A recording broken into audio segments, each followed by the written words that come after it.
Hi hello' নমস্কাৰ guys, কি খবৰ আপোনালোকৰ? আশা কৰোঁ সকলোৱে ভালে আছে আৰু যাৰ বেয়া হৈ আছে ভগৱানৰ ওচৰত প্ৰাৰ্থনা কৰিছোঁ আপোনালোকৰ যাতে ভাল হওক। আমাৰ ঘৰৰ কাষতে লাগি থকা দাদাজনৰ গ'ল্ড ব্লাডাৰ হৈ গ'ল, মানে গ'ল্ড ব্লাডাৰ হোৱাৰ পিছত মানে এতিয়া অসুস্থ মানে হৈ আছে। তো সেইটো কাৰণে ডিব্ৰুগড় হস্পিটেলত আছেগৈ। অলপমান দৰিদ্ৰ পৰিয়ালৰ পৰা বিলং কৰাৰ কাৰণে পইচা পাতি অলপমান অসুবিধা। সেইটো কাৰণে আজি ভাবিছোঁ মানে টমটমলা আৰু আমাৰ গাঁৱৰ ল'ৰা দুটা মিলি মানে ভাবিছোঁ অলপমান ডনেশ্যন কৰোঁ আৰু ডনেশ্যন কৰি মানে যিমান পাৰোঁ আৰু মানুহে মানুহৰ বাবে নহয় জানো, মানুহক সহায় কৰিবই। আৰু ভিডিঅ'টো শেষলৈকে চাই থাকিব, যদি ভাল লাগে লাইক কমেণ্ট আৰু শ্বেয়াৰ কৰিবলৈ নাপাহৰিব। তো বলক বন্ধুসকল, বেছি দেৰি নকৰাকৈ আজিৰ এই ভিডিঅ'টো আৰম্ভ কৰোঁ। 5 minutes later. তো গাইছ, এজনে হ'ল দাদাজন। প্ৰথম ককাৰ পৰা আৰম্ভ কৰিম।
2,000 years later.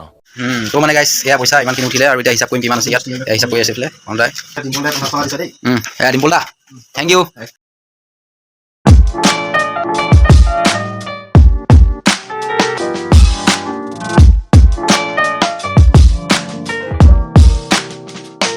তো মানে গাইছ আমি আজি কালেকশ্যন কৰি আহি গ'লো আৰু কালেকশ্যন হ'ল আমাৰ 2615 টকা কালেকশ্যন হ'ল আৰু এইটো আমি এতিয়া হাতত গোটাই দিব গৈ আছোঁ তো ফাইনেলি গাইছ ঘৰত আহি পাই গ'লোহি কালেকশ্যন কিমান হ'ল দেখিলে আৰু কালেকশ্যনটো কৰি প্ৰশান্ত দাক দি দিলোঁ যিহেতু গাঁৱৰ মানুহ যাব বোলে কাইলৈ সিহঁতৰ ৰিলেশ্যনৰ তো ওচৰতে মানে সেইজনে দি দিবগৈ চ' পইচাটো দি দিলোঁ আৰু সিহঁতক কোনোবাই যদি ডনেশ্যন দিম বুলি ভাবে তো নম্বৰটো তাত দিয়া আছে আপোনালোকে কণ্টেক্ট কৰিব পাৰে কোনোবাই যদি দিম বুলি ভাবে তো সহায় কৰিব পাৰে তো আজি এই ভিডিঅ'টো ইমানেই আছিলে পুনৰ অন্য এটা ভিডিঅ'ত লগ পোৱাৰ প্ৰতিশ্ৰুতিৰে আজিলৈ বাই জয় অসম